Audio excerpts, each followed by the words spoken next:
La réalité objective existe-t-elle avec Cynthia Sue Larson? Voici la promesse concrète de cette exploration. Dans les 70 prochaines minutes, vous comprendrez comment votre conscience pourrait littéralement sauter entre des réalités parallèles. Et, plus troublant encore, comment elle le fait peut-être déjà sans que vous le sachiez. 2 boucles de curiosité vont structurer notre voyage. Boucle numéro 1, le résultat surprenant que la physique quantique révèle sur l'as de votre mémoire. Boucle numéro 2, le retournement contre-intuitif qui explique pourquoi certains de vos souvenirs les plus certains pourraient être techniquement vrais dans une ligne temporelle qui n'est plus la vôtre. Les enjeux personnels sont simples mais vertigineux. Si la réalité objective existe, vous êtes un observateur passif d'un univers fixe. Si elle n'existe pas, vous êtes un participant actif qui navigue entre des possibilités infinies à chaque instant. La feuille de route. D'abord, nous explorerons l'effet Mandela comme première fissure dans le mur du réel, puis nous plongerons dans le rôle de la conscience comme collapseur de réalité, et finalement, nous découvrirons les outils pratiques pour naviguer consciemment entre ces lignes temporelles. Si cette exploration résonne en vous, abonnez-vous à El Observador Quantico, parce que nous allons démanteler ensemble les certitudes les plus profondes sur de ce qui est réel. Avant de continuer, laissez-moi dans les commentaires depuis quel pays vous nous regardez en ce moment. Et surtout, dites-moi si vous avez déjà vécu un moment où la réalité semblait avoir changé sans explication logique. Ces témoignages sont plus importants que vous ne l'imaginez. Cynthia Sue Larson n'est pas une mystique New Age déconnectée de la rigueur scientifique. Elle est titulaire d'un diplôme en physique de l'Université de Californie à Berkeley et depuis plus de 20 ans, elle documente méthodiquement des cas de sauts quantiques, ces moments où la réalité semble littéralement se réorganiser. Sa thèse centrale défie notre conception la plus fondamentale de l'existence. Nous ne vivons pas dans une réalité unique et linéaire, mais dans un océan de possibilités quantiques que notre conscience sélectionne et fait s'effondrer à chaque instant. Le saut quantique n'est pas une métaphore spirituelle. C'est le nom technique que Larson donne au phénomène où vous vous retrouvez dans une ligne temporelle différente de celle où vous étiez il y a un instant, avec des souvenirs qui ne correspondent plus exactement à la réalité consensuelle actuelle. Définissons d'abord ce que nous entendons par réalité objective. Dans la vision classique, newtonienne, du monde, la réalité objective signifie qu'il existe un univers indépendant de notre observation, avec des faits fixes et immuables. Une chaise est une chaise que vous la regardiez ou non. Paris est la capitale de la France indépendamment de votre conscience. Le passé s'est produit d'une seule façon définitive. Cette vision rassurante implique que notre rôle est celui de spectateur dans un film déjà tourné. Mais la mécanique quantique, validée par des décennies d'expériences reproductibles, raconte une histoire radicalement différente. Avant l'observation, les particules existent dans une superposition d'états multiples simultanés. L'acte d'observation force le système à choisir un état spécifique parmi toutes les possibilités. Cette théorie ne dit pas que tout est subjectif ou que vous pouvez imaginer n'importe quelle réalité. Elle dit quelque chose de plus subtil et plus étrange. La réalité se construit dans l'interaction entre la conscience et le champ quantique des possibles. Voici une analogie pour ancrer ce concept. Imaginez que la réalité soit comme un jeu vidéo massivement multijoueur où le monde ne se charge que dans les zones que les joueurs regardent activement. Les développeurs n'ont pas besoin de générer chaque détail de chaque montagne lointaine tant que personne ne s'en approche. De la même manière, selon l'interprétation de Copenhague de la mécanique quantique, la réalité ne se solidifie en détails spécifiques que lorsqu'une conscience l'observe. Hors observation, elle existe en probabilité floue. La limite critique à comprendre ici. Cette théorie ne dit pas que vous êtes seul à créer votre réalité par la pensée positive. Elle dit que la conscience en général, possiblement collective, joue un rôle actif dans l'effondrement des états quantiques en réalité manifestée. Voici une expérience de pensée que Larson propose souvent. Vous vous réveillez un matin et descendez prendre votre café. Sur le comptoir de la cuisine, vous remarquez que votre tasse préférée, celle avec le logo bleu que vous avez utilisé pendant 5 ans, a maintenant un logo rouge. Vous interrogez votre partenaire qui vous regarde bizarrement et dit « Cela a toujours été rouge. Tu l'as acheté rouge il y a 5 ans. » Vous fouillez vos photos et, effectivement, dans toutes les images où apparaît cette tasse, le logo est rouge. Vos souvenirs détaillés du logo bleu sont-ils une hallucination? Ou avez-vous glissé dans une ligne temporelle légèrement différente où l'histoire de cette tasse s'est déroulée autrement? Question de transition. Si vous ne pouvez pas faire confiance à vos souvenirs les plus certains, sur quoi pouvez-vous construire votre sens de la réalité? Le premier rehook arrive maintenant et il est déstabilisant. Si ce que Larson documente est exact, alors la question n'est pas de savoir si les sauts quantiques se produisent, mais combien de fois par jour vous changez de ligne temporelle sans même le remarquer.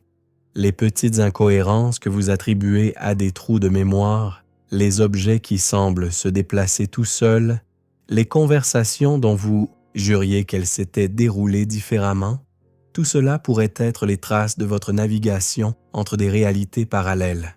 Nous sommes sur le point d'ouvrir la boucle numéro 3. Quel est le mécanisme exact qui détermine dans quelle ligne temporelle vous atterrissez? Et surtout, pouvez-vous influencer ce processus consciemment? La première minute de ce voyage vient de poser les fondations conceptuelles. Vous savez maintenant que nous allons explorer un territoire où la physique quantique rencontre l'expérience vécue, où les souvenirs contradictoires ne sont peut-être pas des erreurs, mais des preuves. Dans les chapitres suivants, nous allons examiner les cas documentés qui ébranlent la notion de réalité fixe, puis nous plongerons dans les mécanismes par lesquels votre conscience sélectionne parmi des futurs multiples. La question centrale reste suspendue comme une épée au-dessus de nos certitudes. Vivez-vous dans une réalité ou dans un kaléidoscope de possibilités qui se réorganise constamment sous vos pieds? L'effet Mandela porte le nom d'un événement qui n'a jamais eu lieu, du moins pas dans cette ligne temporelle. En 2010, la chercheuse en phénomènes paranormaux Fiona Broome a découvert qu'elle partageait avec des centaines de personnes un souvenir détaillé et émotionnellement chargé. La mort de Nelson Mandela en prison dans les années 80. Elle se rappelait les reportages télévisés, les émeutes qui avaient suivi, le discours émouvant de sa veuve. Le problème troublant est que Nelson Mandela n'est pas mort en prison dans les années 80. Il est décédé en 2013 après avoir été président d'Afrique du Sud. Ces souvenirs collectifs impossibles ne concernaient pas des détails flous ou des événements mineurs, mais des faits historiques majeurs gravés dans la mémoire avec une clarté photographique.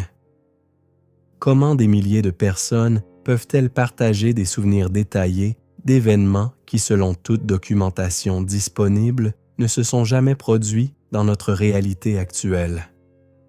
Les cas d'effet Mandela, documentés par Cynthia Sue Larson et d'autres chercheurs, se comptent par milliers et leur cohérence est déstabilisante.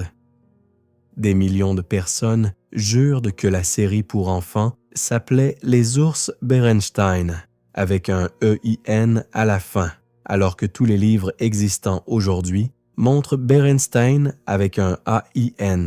Des foules entières se souviennent que la phrase culte du film Star Wars était « Luke, je suis ton père », quand Darth Vader dit en réalité « Non, je suis ton père ». Le logo Ford a-t-il toujours eu cette boucle sur le F?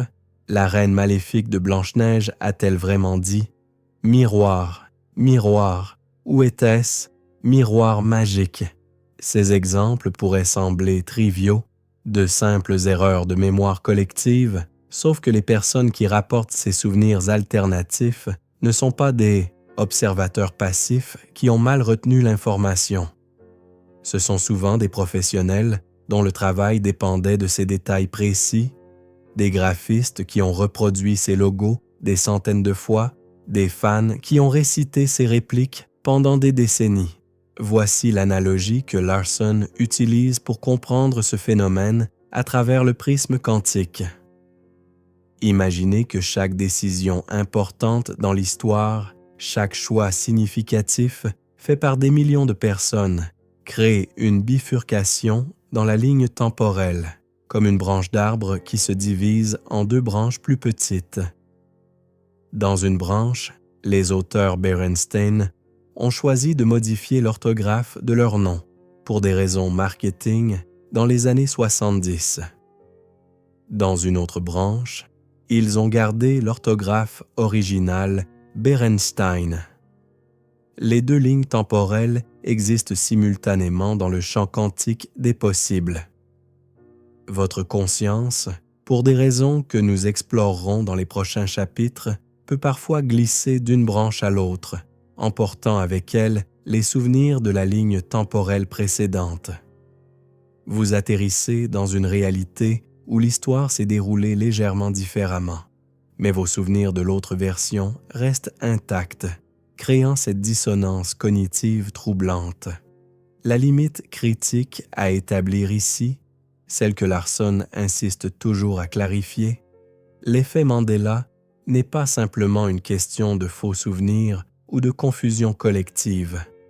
Les neuroscientifiques orthodoxes expliquent ces phénomènes par la malléabilité bien documentée de la mémoire humaine, par les effets de contamination sociale où une personne influente plante un faux souvenir qui se propage. Cette explication est rationnelle et satisfaisante dans le paradigme matérialiste classique. Mais elle ne rend pas compte de certains détails troublants. Pourquoi ces souvenirs alternatifs sont-ils souvent plus détaillés et émotionnellement chargés que les souvenirs corrects? Pourquoi des professionnels, dont la carrière dépendait de ces détails spécifiques, rapportent-ils des versions alternatives avec une certitude absolue?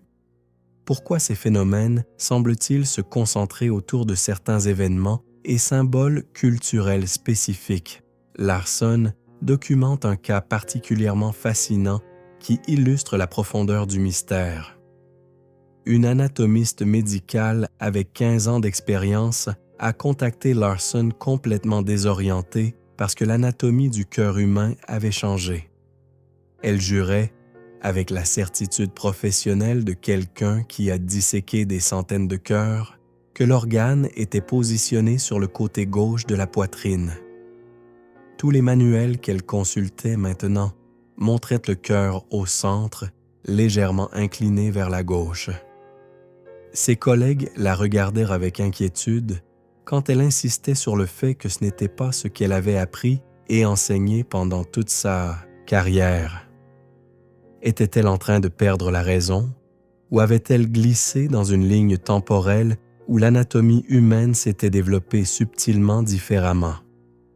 Le rehook arrive maintenant avec une question qui va structurer la suite de notre exploration. Si votre conscience peut sauter entre des lignes temporelles, qu'est-ce qui déclenche ces sauts? Est-ce aléatoire, comme une particule quantique qui change d'état sans raison apparente? Ou existe-t-il un mécanisme, peut-être lié à vos états émotionnels, à vos croyances profondes, à vos intentions conscientes, qui influence dans quelle réalité vous atterrissez? Le détail que personne ne vous dit dans les discussions populaires sur l'effet Mandela est celui-ci. Selon les recherches de Larson, les sauts quantiques semblent se produire plus fréquemment pendant les périodes de forte charge émotionnelle, de remise en question profonde ou de ce qu'elle appelle les états de conscience cohérente. Pensez à un moment de votre propre vie où vous étiez absolument certain d'un fait, d'un événement, d'un détail, pour découvrir plus tard que toute preuve objective contredisait votre souvenir. La réaction standard est d'accepter que votre mémoire vous a trahi, que vous avez mal retenu l'information. Mais que se passerait-il si vous commenciez à traiter ces moments non comme des erreurs, mais comme des indices? Que se passerait-il si ces dissonances entre vos souvenirs et la réalité consensuelle actuelle étaient les traces de votre navigation à travers un multivers de possibilités? L'effet Mandela n'est pas une curiosité paranormale marginale, c'est potentiellement la première preuve empirique, accessible à tous, que la réalité objective, telle que nous la concevons classiquement, n'existe pas. C'est la fissure dans le mur qui nous permet d'entrevoir l'océan de possibilités quantiques sous la surface apparemment solide de notre monde. La conscience ne observe pas passivement la réalité. Elle la fait s'effondrer parmi plusieurs possibilités. Cette phrase résume la révolution conceptuelle la plus profonde de la physique du XXe siècle. Une révolution que nous vivons quotidiennement sans en avoir conscience. Pendant des siècles, depuis Newton jusqu'au début du XXe siècle, la a fonctionné sur un postulat simple et rassurant. L'univers existe indépendamment de notre regard, comme une horloge mécanique gigantesque dont nous déchiffrons les rouages. L'expérience de la double fente a pulvérisé cette certitude en démontrant quelque chose d'absolument impossible selon la logique classique. Une particule se comporte comme une onde de probabilité multiple quand personne ne la regarde, mais se matérialise en un point spécifique dès qu'un observateur conscient entre en jeu. Ce n'est pas une métaphore philosophique, c'est un résultat expérimental reproductible dans n'importe quel laboratoire de physique quantique du monde. Cynthia Sue Larson prend ce principe quantique validé au niveau subatomique et pose la question dérangeante que la plupart des physiciens évitent. Si la conscience effondre les états quantiques au niveau des particules, pourquoi s'arrêterait-elle à cette échelle? Pourquoi notre observation ne continuerait-elle pas à influencer, à sélectionner, à faire s'effondrer les réalités à toutes les échelles, y compris celles de notre vie quotidienne, de nos histoires personnelles, de nos lignes temporelles? La réponse orthodoxe invoque la décohérence quantique, ce processus par lequel les effets quantiques se dissolvent à mesure qu'on monte vers des systèmes macroscopiques complexes. Mais Larson et d'autres chercheurs de la conscience quantique soutiennent que cette explication est incomplète, qu'elle explique le comment sans toucher au pourquoi fondamental. Qu'est-ce qui détermine quel état spécifique émerge de la superposition quantique lors de l'effondrement? Voici une micro-histoire pour ancrer ce concept abstrait dans l'expérience vécue. Imaginez Sarah, une femme de 35 ans qui traverse une crise professionnelle profonde. Elle dort mal depuis des semaines, obsédée par une décision: rester dans son emploi sécurisé mais étouffant, ou tout quitter pour lancer son entreprise dans un domaine qu'elle ignore complètement. Une nuit, épuisée et désespérée, elle s'endort en pleurant sans avoir trouvé de réponse. Le lendemain matin, elle se réveille avec une clarté absolue qu'elle n'avait jamais ressentie auparavant.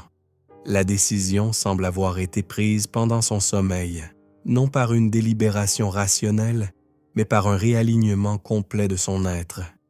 6 mois plus tard, son entreprise prospère au-delà de toute attente raisonnable. Mais voici le détail troublant qu'elle confie à Larson. Depuis cette nuit-là, plusieurs aspects de sa vie semblent légèrement différents, comme si elle s'était réveillée dans une version alternative de son existence où les probabilités avaient basculé en sa faveur. La définition technique de ce que Larson appelle la conscience cohérente est essentielle pour comprendre le mécanisme. Il ne s'agit pas simplement d'être conscient au sens ordinaire du terme, d'être éveillé et attentif. La conscience cohérente décrit un état où vos pensées, vos émotions, vos croyances profondes et vos intentions s'alignent dans une direction unifiée, créant ce que les physiciens quantiques appellent une fonction d'onde cohérente. Dans cet état, votre conscience ne disperse plus son influence dans 1000 directions contradictoires. Elle agit comme un laser plutôt qu'une ampoule, concentrant son pouvoir de sélection sur une bande étroite de possibilités quantiques. Cette cohérence expliquerait pourquoi certaines personnes semblent naviguer vers des lignes temporelles favorables avec une régularité qui défie les statistiques du hasard pur, tandis que d'autres restent coincés dans des boucles de probabilités malheureuses. L'analogie du musicien aide à visualiser ce processus complexe.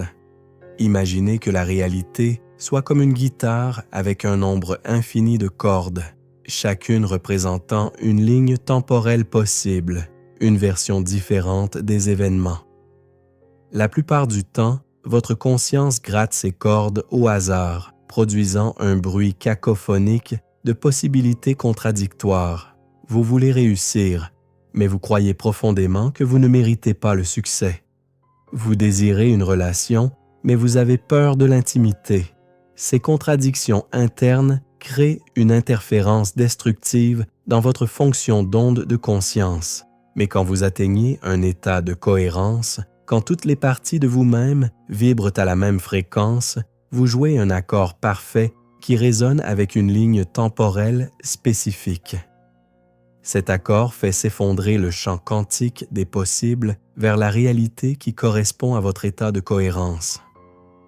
La limite cruciale à comprendre ici, celle que Larson répète constamment pour éviter les malentendus New Age. Ce processus n'est pas de la pensée magique où vous imaginez une Ferrari et elle se matérialise dans votre garage. La conscience cohérente ne crée pas des réalités ex nihilo. Elle sélectionne parmi les lignes temporelles qui existent déjà dans le champ quantique des possibles. Si une version de vous dans un univers parallèle a fait les choix, pris les risques et développé les compétences nécessaires pour posséder cette Ferrari, alors oui, sous certaines conditions de cohérence extrême, vous pourriez théoriquement glisser vers cette ligne temporelle. Mais si aucune version de vous dans aucun univers parallèle accessible n'a créé cette possibilité, votre conscience ne peut pas la manifester par simple volonté. Le premier rehook majeur de ce chapitre arrive maintenant avec une implication vertigineuse. Si votre conscience sélectionne constamment parmi des réalités multiples, alors qui vous étiez hier dans la ligne temporelle d'hier n'est peut-être pas exactement qui vous êtes aujourd'hui dans la ligne temporelle d'aujourd'hui. Les souvenirs que vous portez pourraient être un composite d'expériences vécues dans plusieurs versions de votre passé. Votre sentiment d'identité continue. Cette certitude d'être la même personne qui s'est réveillée dans ce corps depuis votre naissance pourrait être une illusion créée par la continuité approximative entre des lignes temporelles adjacentes. Nous ouvrons ici la boucle numéro 3 qui structurera les prochains chapitres. Quel est le mécanisme exact qui détermine vers quelle ligne temporelle votre conscience saute lors de ces transitions? Et surtout, comment pouvez-vous influencer ce mécanisme consciemment plutôt que de naviguer au hasard? La question de transition qui nous propulse vers la prochaine étape est celle-ci.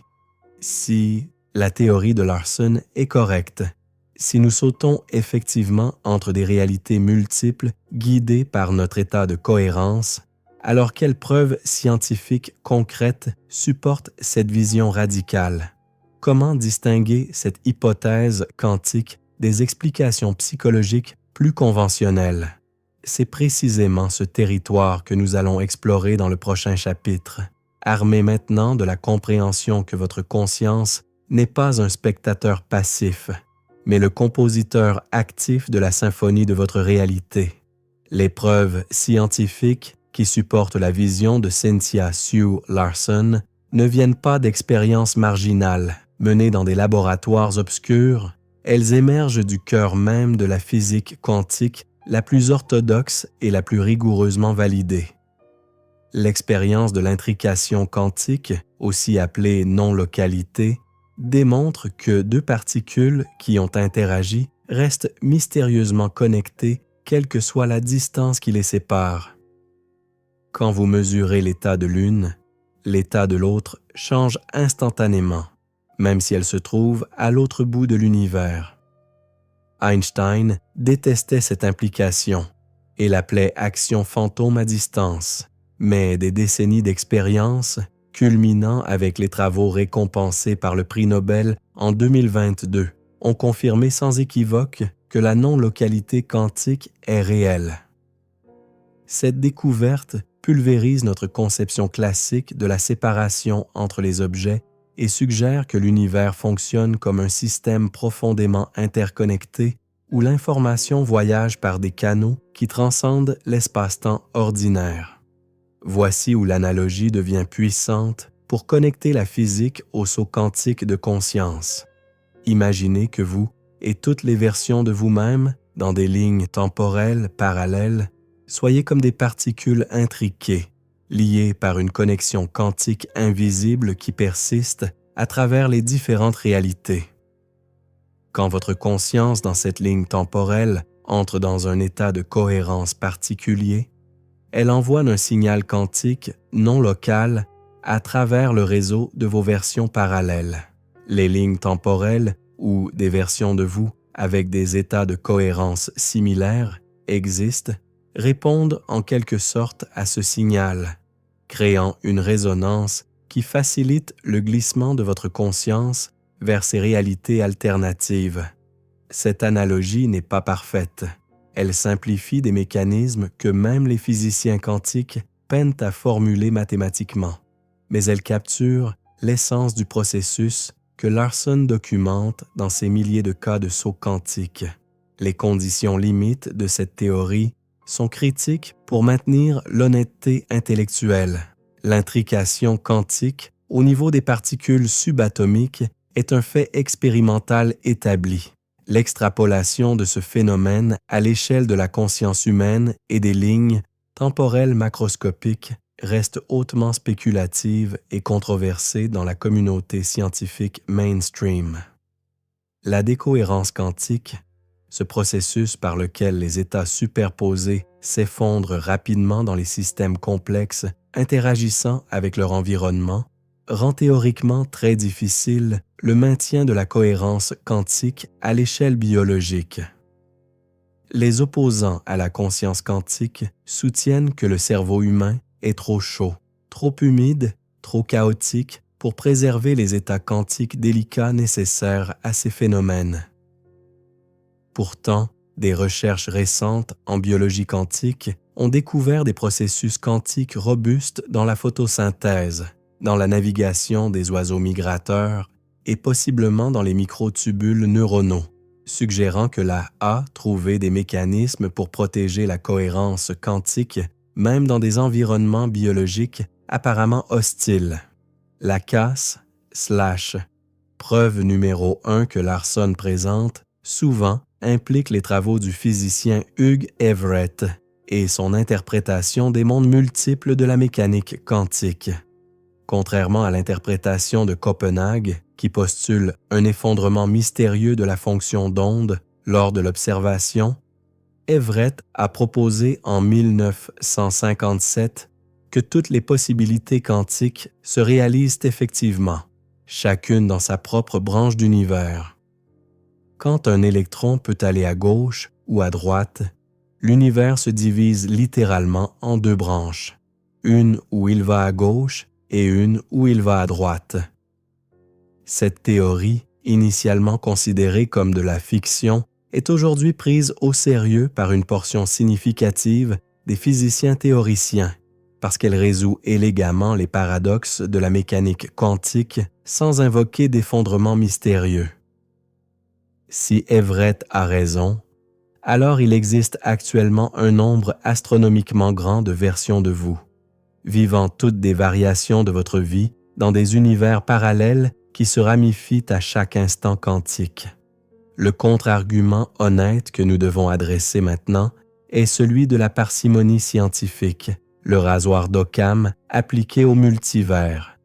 Postuler l'existence d'un nombre infini d'univers parallèles pour expliquer les bizarreries quantiques semble violer le principe selon lequel l'explication la plus simple est généralement la meilleure.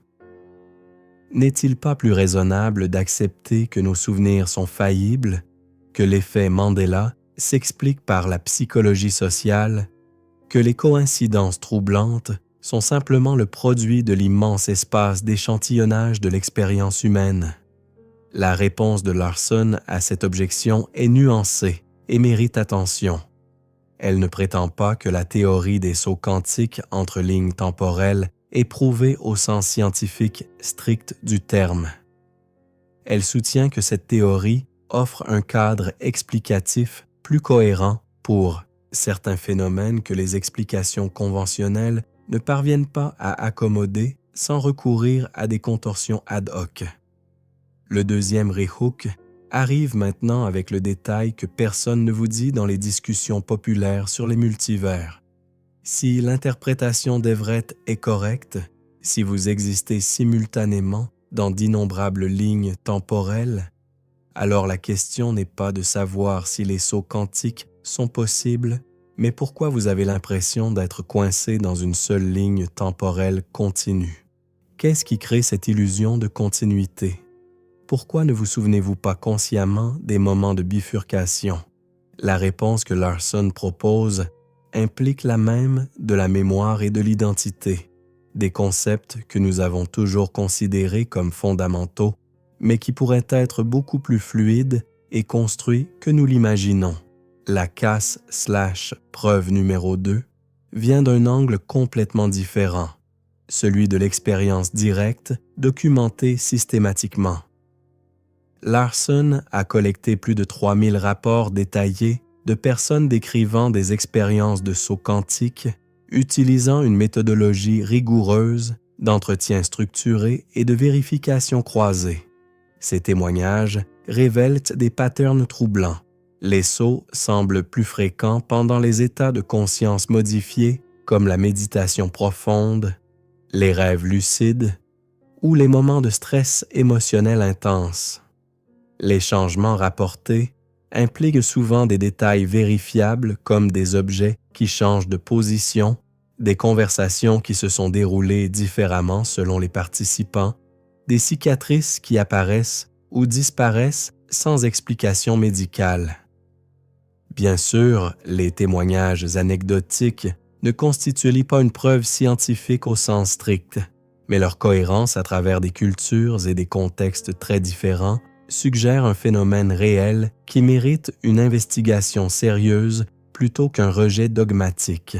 La question réflexive qui personnalise ces implications pour votre propre vie est celle-ci. Combien de fois avez-vous vécu ces moments où la réalité semblait légèrement décalée, où vous juriez qu'un événement s'était produit différemment, où un objet familier paraissait subtilement modifié? Avez-vous toujours attribué ces expériences à des erreurs de mémoire, ou avez-vous gardé secrètement le sentiment troublant que quelque chose de plus profond s'était produit? Si vous commenciez à traiter ces moments comme des données plutôt que comme des anomalies à ignorer, quel pattern émergerait de votre propre navigation à travers les possibilités quantiques? Nous arrivons maintenant au pivot conceptuel qui réorganise tout ce que nous avons exploré jusqu'ici. La révélation est celle-ci. Vous n'êtes pas une personne unique naviguant à travers un temps linéaire unique, vous êtes une constellation de versions parallèles existant simultanément dans des maintenant multiples, et ce que vous appelez votre conscience est le fil qui tisse entre ces versions pour créer l'illusion de continuité. Cette idée détruit littéralement la notion d'identité personnelle telle que nous l'avons construite depuis l'enfance. Quand vous dites « je », à quelle version de vous faites-vous référence? Celle qui existe dans cette ligne temporelle à cet instant précis, ou l'ensemble composite de toutes vos versions à travers le spectre des possibilités quantiques?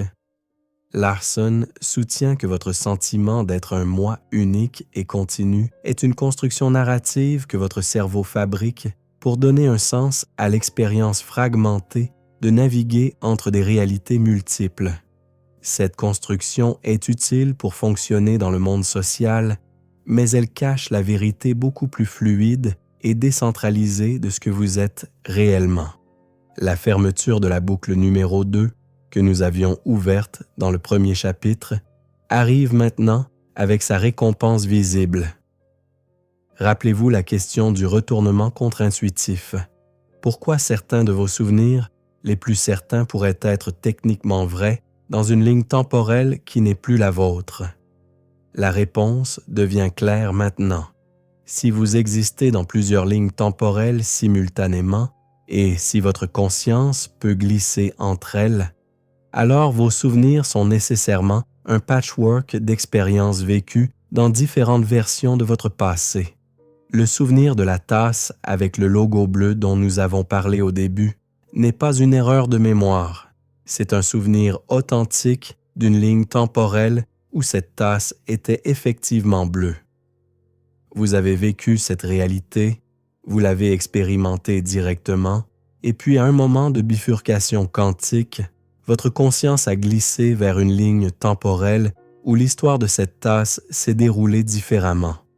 Les deux réalités sont vraies, elles existent simplement dans des branches parallèles de l'arbre des possibilités.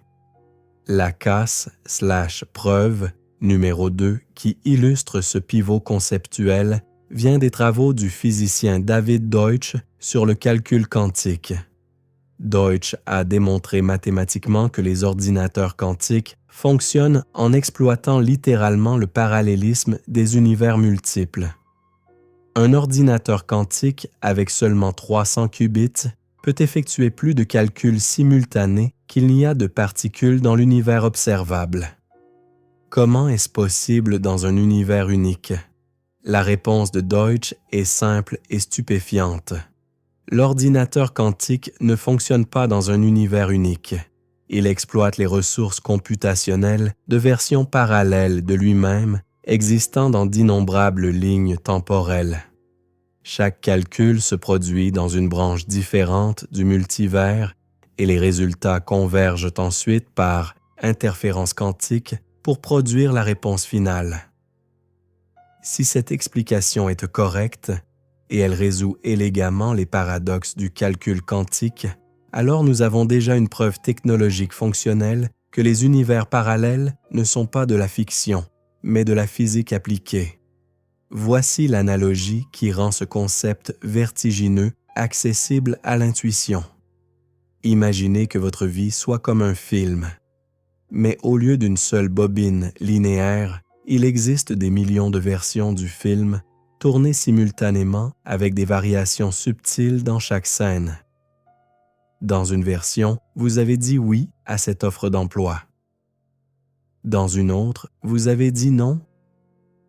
Dans une troisième, vous n'avez jamais reçu l'offre parce que vous aviez raté l'entretien initial. Toutes ces versions se déroulent en parallèle. Votre conscience est comme un projecteur qui saute d'une bobine à l'autre, créant un film composite à partir de scènes prises dans différentes versions. La plupart du temps, les sauts se produisent entre des versions très similaires, donc vous ne remarquez pas les transitions. Mais parfois, pendant les moments de haute cohérence ou de stress émotionnel intense, le projecteur saute vers une bobine significativement différente. Et vous ressentez ce décalage troublant où la réalité semble avoir changé. La question réflexive qui personnalise ses implications pour votre expérience directe est profondément déstabilisante. Pensez à une décision majeure que vous avez prise dans votre vie, un moment de bifurcation évident où vous auriez pu choisir différemment. Maintenant, considérez cette possibilité. La version de vous qui a fait le choix opposé existe toujours, vivant une vie parallèle dans une ligne temporelle adjacente. Cette version de vous se souvient du même passé jusqu'au moment de la décision, puis son expérience diverge. Si Larson et la physique quantique des mondes multiples ont raison, cette version parallèle de vous n'est pas une simple possibilité abstraite. C'est une réalité concrète se déroulant maintenant dans un ailleurs quantique. Plus troublant encore, êtes-vous certain d'être la version qui a fait le choix original, ou êtes-vous une version qui a sauté d'une ligne temporelle différente et qui porte maintenant les souvenirs composites de plusieurs passés? Le basculement conceptuel complet qui définit ce chapitre est celui-ci. Le temps n'est pas une rivière qui coule dans une seule direction, transportant tout avec elle vers un futur prédéterminé. Le temps est plutôt comme un arbre aux branches infinies, où chaque instant présent donne naissance à d'innombrables futurs possibles, et où votre conscience peut, sous certaines conditions, rebrousser chemin le long des branches pour explorer des chemins alternatifs. Cette vision détruit la notion de destin fixe et de passé immuable. Si vous pouvez sauter entre des lignes temporelles, alors votre futur n'est pas une destination unique vers laquelle vous voyagez inévitablement, c'est un espace de navigation où vos choix, vos croyances et votre état de cohérence déterminent quelle branche vous allez emprunter à chaque bifurcation quantique. Larson documente des cas fascinants où des personnes semblent avoir littéralement changé leur passé en modifiant leur relation présente avec ces événements. Une femme qui portait une cicatrice faciale depuis un accident d'enfance a travaillé intensément avec des techniques de visualisation et de cohérence émotionnelle pour guérir le traumatisme psychologique associé à cet accident. Après plusieurs mois de pratique, elle a remarqué que la cicatrice s'était significativement estompée d'une manière qui défiait l'explication médicale conventionnelle. Plus troublant encore, quand elle a regardé de vieilles photos, la cicatrice semblait moins prononcée, même sur des images prises des années auparavant. Avait-elle sauté vers une ligne temporelle où l'accident s'était produit moins sévèrement? Ou sa conscience cohérente avait-elle littéralement réécrit son passé physique en sélectionnant une version alternative de son histoire personnelle? Ces questions nous propulsent directement vers le prochain chapitre où nous allons explorer les outils pratiques pour naviguer consciemment entre ces réalités multiples plutôt que de dériver passivement au gré des courants quantiques. Nous passons maintenant de la théorie à la pratique avec une méthodologie en 3 étapes que Cynthia Sue Larson a développée à partir de milliers de cas documentés de sauts quantiques réussis. Ces étapes ne sont pas des rituels magiques ou des techniques ésotériques déconnectées de la réalité. Elles sont des protocoles précis basés sur la compréhension de comment la conscience cohérente influence la sélection entre lignes temporelles.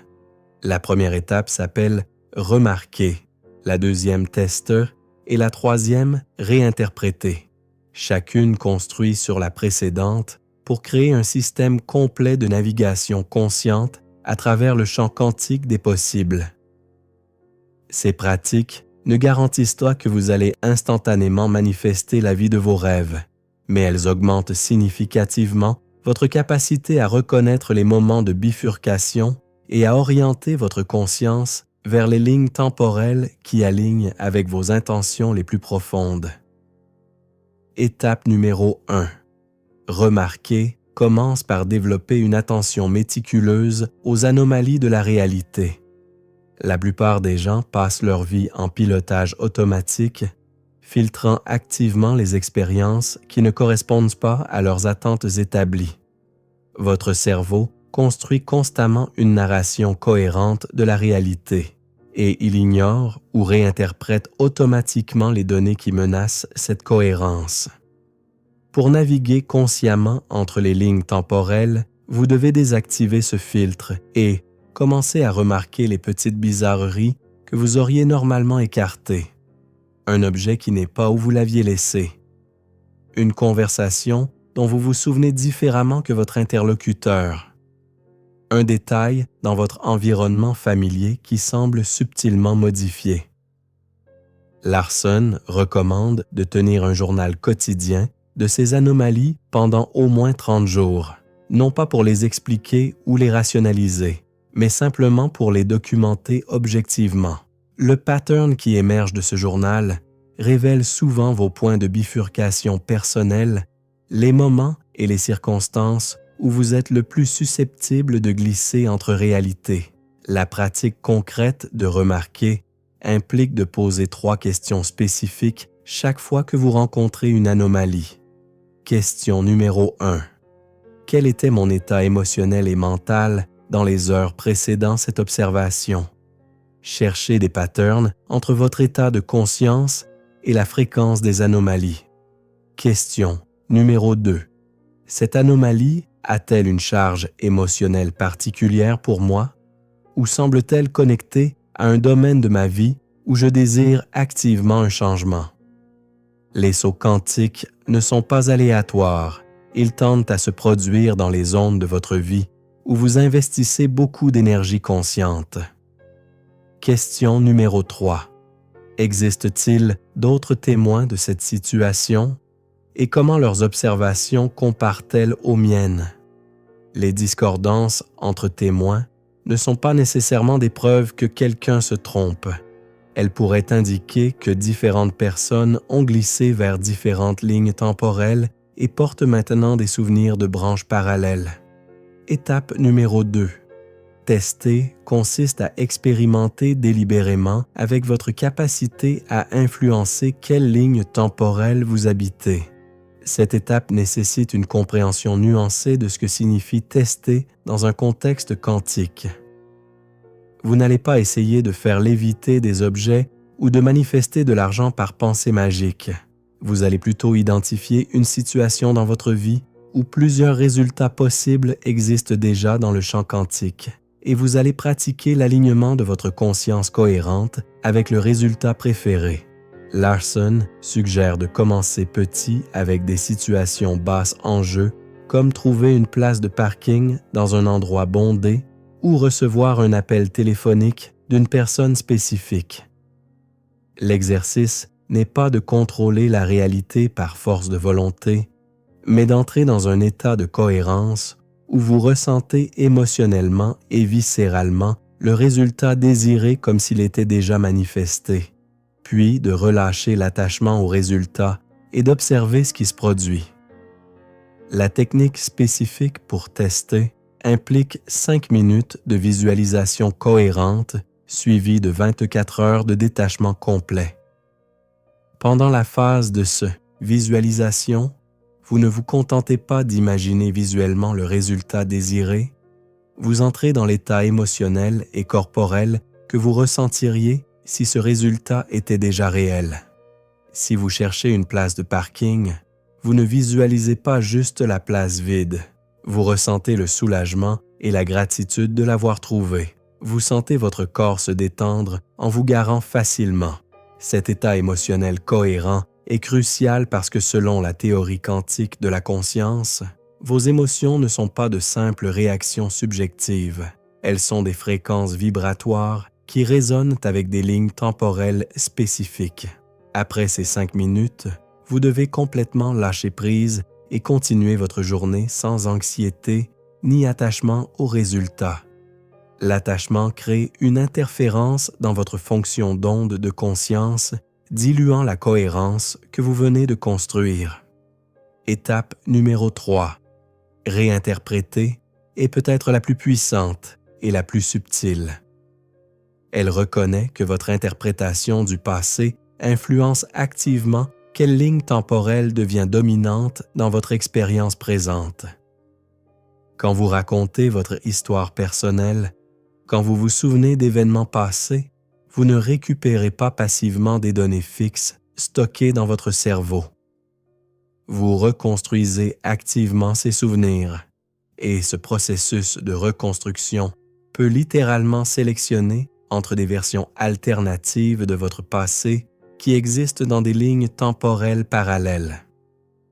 Larson enseigne une pratique de réécriture narrative où vous identifiez un événement passé que vous avez toujours interprété négativement et vous explorez consciemment des interprétations alternatives qui transforment le sens de cet événement. Vous ne niez pas ce qui s'est produit, vous élargissez le contexte pour voir comment ce qui semblait un échec était peut-être une redirection nécessaire, comment ce qui semblait une perte était peut-être une libération. La pratique concrète de réinterpréter implique de prendre un événement traumatique ou difficile de votre passé et d'écrire 3 versions narratives différentes de cet événement, chacune avec une interprétation et une leçon différentes. Version numéro 1 est votre narration habituelle, celle que vous vous êtes répétée pendant des années. Version numéro 2 trouve les cadeaux cachés et les croissances qui ont émergé de cette difficulté. Version numéro 3 imagine comment cet événement pourrait avoir été nécessaire pour vous amener exactement où vous deviez être. Après avoir écrit ces 3 versions, vous passez une semaine à habiter consciemment la version numéro 3, à raconter l'histoire de cette façon à vous-même et aux autres, à ressentir émotionnellement la vérité de cette interprétation alternative. Beaucoup de personnes qui pratiquent cet exercice rapportent que leur relation présente avec ce passé change si profondément qu'elles commencent à se demander si l'événement lui-même ne s'est pas modifié rétroactivement dans une certaine mesure, comme si elles avaient glissé vers une ligne temporelle où ce passé s'était déroulé avec une signification différente. La promesse que nous avons faite au début de cette exploration trouve maintenant son accomplissement dans une ligne mémorable qui ferme la première boucle de curiosité. Voici la révélation centrale des travaux de Cynthia Sue Larson, formulée avec la clarté définitive qu'elle mérite. Vous ne vous souvenez pas du passé, vous le choisissez activement à chaque instant parmi un éventail de passés possibles qui coexistent dans le champ quantique. Cette phrase unique détruit et reconstruit simultanément votre conception de la réalité, de la mémoire et de l'identité. Elle affirme que le passé n'est pas fixe et immuable comme un film déjà tourné que vous rejouez dans votre esprit, mais plutôt fluide et malléable, constamment réécrit par votre état de conscience présent. Chaque fois que vous vous souvenez d'un événement, vous ne récupérez pas une donnée stockée. Vous sélectionnez une version de cet événement parmi plusieurs versions qui existent dans des lignes temporelles adjacentes. Et c'est votre état de cohérence actuel qui détermine quelle version devient réelle pour vous. Cette révélation résout élégamment le paradoxe central de l'effet Mandela que nous avons exploré au début. Les souvenirs collectifs contradictoires ne sont pas des erreurs de mémoire de masse. Ce sont des traces authentiques de différentes lignes temporelles que des groupes de personnes ont habitées avant de converger vers la ligne temporelle consensuelle actuelle. Quand des millions de personnes jurent que les livres s'appelaient Berenstein et non Berenstein, ils ne se trompent pas collectivement. Ils se souviennent avec précision d'une ligne temporelle qu'ils ont effectivement vécue, une branche de la réalité qui existait et qui existe peut-être encore dans le multivers quantique, mais qui n'est plus la branche dominante qu'ils habitent maintenant. Le glissement entre ces branches se produit généralement de manière si subtile et graduelle que la conscience ne perçoit pas la transition, créant cette sensation troublante où vous êtes certain de vos souvenirs, mais toute preuve objective les contredit. La vérité surprenante sur ce qui se passe réellement quand vous changez d'avis sur votre passé est encore plus radicale que ce que la plupart des gens imaginent. Quand vous décidez consciemment de réinterpréter un événement traumatique, quand vous transformez narrativement une expérience de victime en une histoire de croissance et d'apprentissage, vous ne changez pas simplement votre perspective subjective sur un fait objectif fixe. Vous effectuez littéralement un saut quantique vers une ligne temporelle où cet événement porte une signification différente, où les conséquences de cet événement se sont déployées différemment, ou peut-être même les détails physiques de l'événement se sont produits avec des nuances variables. Larson documente des cas où des personnes ayant travaillé intensément sur la guérison de traumatismes passés ont découvert que des cicatrices physiques s'étaient estompées, que des photographies semblaient en montrer des scènes légèrement différentes de leurs souvenirs originaux, que des témoins se souvenaient de versions alternatives des mêmes événements. Les implications philosophiques de cette révélation sont vertigineuses et libératrices simultanément. Si le passé est fluide plutôt que fixe, alors vous n'êtes pas prisonnier de votre histoire personnelle. Les erreurs que vous avez commises, les traumatismes que vous avez subis, les opportunités que vous avez manquées, tout cela existe dans une ligne temporelle, mais ce n'est pas nécessairement la seule ligne temporelle accessible à votre conscience. Par le processus de cohérence consciente, de réinterprétation narrative et d'alignement émotionnel, vous pouvez naviguer vers des branches de réalité où votre passé s'est déroulé, avec des variations qui transforment fondamentalement qui vous êtes dans le présent. Cette capacité ne nie pas la responsabilité personnelle ou l'importance d'apprendre de l'expérience, elle ouvre plutôt un espace de liberté radicale où vous n'êtes pas défini de manière permanente par aucune version unique de votre histoire. Les implications pratiques touchent chaque domaine de l'existence humaine. Dans les relations, cela signifie que les patterns destructeurs ne sont pas des sentences à vie, mais des lignes temporelles que vous pouvez choisir de quitter en cultivant la cohérence avec des versions alternatives de ces relations. Dans la santé, cela suggère que votre corps n'est pas un objet mécanique fixe, mais une expression dynamique de votre état de conscience qui peut potentiellement glisser vers des configurations physiques différentes. Dans la carrière et la créativité, cela ouvre la possibilité que les compétences et les talents que vous percevez comme absents pourraient exister pleinement développés dans des versions parallèles de vous, et qu'en atteignant des états de cohérence spécifiques, vous pourriez accéder à ces capacités. Ces implications ne sont pas des promesses de transformation instantanée sans effort, elles sont des invitations à explorer les frontières de ce qui est possible quand vous traitez la réalité comme fondamentalement participative plutôt que passivement observée. La fermeture définitive de la première boucle de curiosité arrive maintenant avec cette compréhension intégrée. Le résultat surprenant que la physique quantique révèle sur la de votre mémoire est que la mémoire n'est pas un système d'archivage du passé, mais un système de navigation entre des passés multiples. Chaque acte de souvenir est un acte de sélection quantique où votre conscience choisit quelle version du passé devient réelle pour vous dans ce moment présent.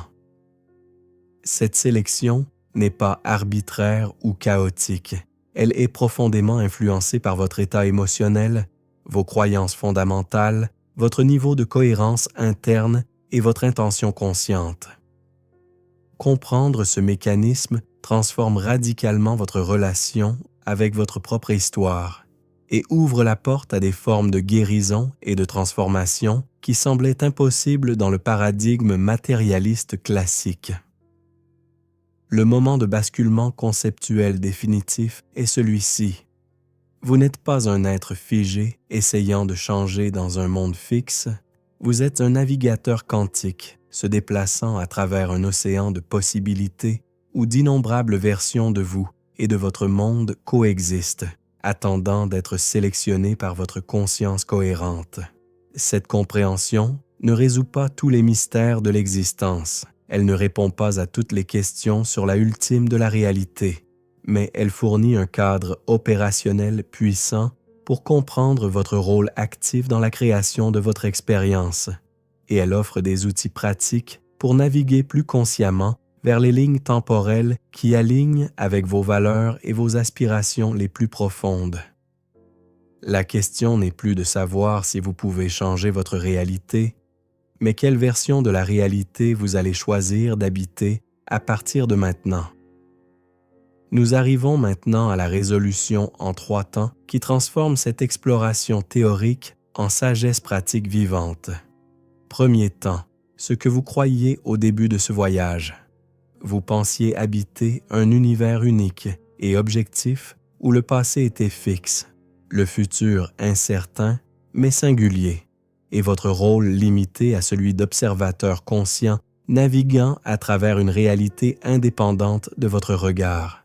Cette vision newtonienne rassurante offrait la sécurité de croire en des faits solides et immuables. Mais elle vous enfermait aussi dans une cage déterministe où votre histoire personnelle vous définissait de manière permanente. Vous étiez le produit de votre passé, prisonnier de vos traumatismes, limité par vos erreurs antérieures, et votre futur semblait largement prédéterminé par ses conditions initiales. Cette croyance en une réalité objective unique n'était pas simplement une théorie abstraite. Elle structurait profondément votre expérience quotidienne et limitait radicalement ce que vous considériez possible dans votre vie. Deuxième temps, ce que vous avez découvert à travers l'exploration des travaux de Cynthia Sue Larson et de la physique quantique des mondes multiples. Vous avez vu que la réalité objective, telle que conceptualisée classiquement, n'existe pas, ou du moins pas de la manière que nous imaginions. Ce qui existe est un champ quantique de possibilités multiples, un océan de lignes temporelles parallèles où d'innombrables versions de vous et de votre monde se déploient simultanément. Votre conscience n'observe pas passivement cette réalité, elle la sélectionne activement parmi ses possibilités, faisant s'effondrer les états quantiques superposés en expériences manifestées. Plus important encore, vous avez découvert que cette sélection n'est pas aléatoire, mais profondément influencée par votre état de cohérence interne, par l'alignement entre vos pensées, vos émotions, vos croyances et vos intentions. L'effet Mandela n'est pas une curiosité paranormale, mais la preuve empirique accessible à tous que nous naviguons constamment entre ces lignes temporelles, emportant avec nous des souvenirs de branches alternatives de la réalité. Troisième temps, ce que cela signifie concrètement pour votre vie à partir de maintenant. Vivre en conscience quantique signifie traiter chaque moment présent comme un point de bifurcation où vous choisissez activement quelle ligne temporelle vous allez habiter ensuite. Cela ne transforme pas la vie en un fantasme de pensée magique où tout devient possible par simple volonté, mais cela ouvre un espace de liberté radicale où vous n'êtes plus défini de manière permanente par aucune version unique de votre passé. Les trois pratiques que nous avons explorées, remarquées, testées et réinterprétées deviennent des disciplines quotidiennes qui affinent votre capacité à naviguer consciemment plutôt que de dériver passivement entre les possibilités.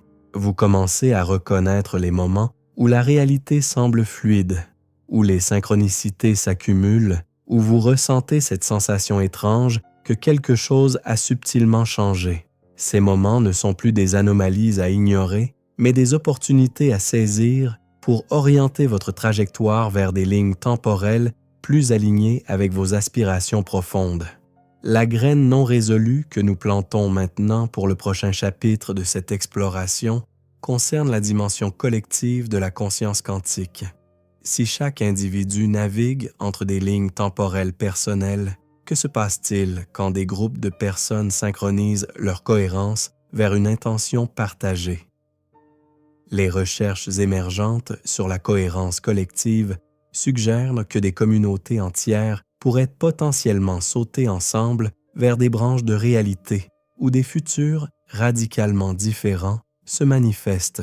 Cette possibilité soulève des questions vertigineuses sur de l'histoire collective, sur le rôle de la conscience de masse dans la sélection entre des futurs civilisationnels alternatifs et sur la responsabilité éthique qui accompagne cette compréhension de notre pouvoir créateur. Le teaser, en une ligne qui plante la curiosité pour le prochain voyage, est celui-ci. Si votre conscience individuelle peut naviguer entre des réalités personnelles multiples, imaginez ce qui devient possible quand des millions de consciences s'alignent dans une intention cohérente partagée. Cette question ouvre un territoire encore plus vaste que tout ce que nous avons exploré ici. Un territoire où la physique quantique rencontre la transformation sociale, où la conscience collective pourrait littéralement réécrire l'histoire planétaire en sélectionnant des lignes temporelles alternatives. Mais cette exploration attendra le prochain épisode de notre série sur les frontières de la réalité quantique. Maintenant vient l'appel à l'action doux et thématique, intégré naturellement dans la conclusion de ce voyage. Si cette exploration a fissuré quelque chose dans votre conception de la réalité, si elle a ouvert une porte vers une compréhension plus fluide et participative de votre existence, alors rejoignez la communauté d'El Observador Quantico en vous abonnant. Le prochain chapitre plonge dans les mécanismes par lesquels la conscience collective façonne les lignes temporelles civilisationnelles, explorant comment les mouvements sociaux, les révolutions culturelles et les transformations historiques pourraient être comprises comme des sauts quantiques à l'échelle de l'humanité. Cette continuation n'est pas simplement une extension théorique, elle offre des outils pratiques pour participer consciemment à la co-création de futurs collectifs plus alignés avec nos valeurs les plus profondes. La fermeture forte, qui laisse une impression durable tout en gardant une curiosité non résolue, est celle-ci. Vous êtes maintenant équipé d'un cadre conceptuel et de pratiques concrètes pour naviguer plus consciemment entre les réalités multiples qui composent votre expérience. La question qui reste suspendue, la graine de mystère qui continuera de germer dans votre conscience, est de savoir jusqu'où s'étend réellement votre pouvoir créateur. Êtes-vous simplement un navigateur sélectionnant entre des possibilités préexistantes, ou êtes-vous également un créateur générant de nouvelles possibilités par l'acte même de votre observation cohérente? Cette question dépasse les capacités actuelles de la à répondre définitivement, mais elle vous invite à devenir un expérimentateur dans le laboratoire de votre propre vie, testant les limites de ce qui devient possible quand vous traitez la réalité comme fondamentalement participative plutôt que passivement observée. Le voyage ne se termine pas ici. Il ne fait que commencer dans une octave plus profonde de compréhension et de pratique.